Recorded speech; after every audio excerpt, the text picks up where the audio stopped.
একদিন টুমি তার বাবা মার সাথে ঘুমাচ্ছিল। এমন সময় তাদের বাসার ফ্যানটি ভেঙে তার বাবার মাথার উপর পড়লো।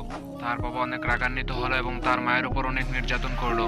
সে পরের দিন সকালে ব্যাংক থেকে অনেকগুলো টাকা তুলে নতুন একটি এসি কিনে বাড়িতে নিয়ে আসলো। টমি এবং তার মা অনেক খুশি হলো। টমির বাবা কিছুক্ষণ পর টমিকে এবং তার মাকে ঘর থেকে বাইর করে দিয়ে অন্য একটি মেয়ে কিনে ঘরে চলে যায়।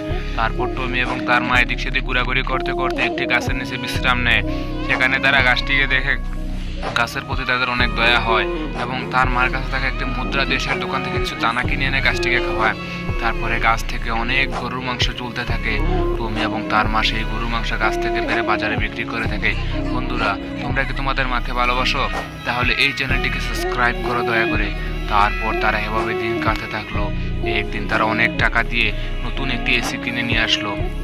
তারপর সেই এসিটি তারা গাছে টাঙ্গালো এবং সেখান থেকে তারা বাতাস খেতে থাকলো। অন্যদিকে টমির বাবা এসির দুর্ঘটনায় মারা যায়।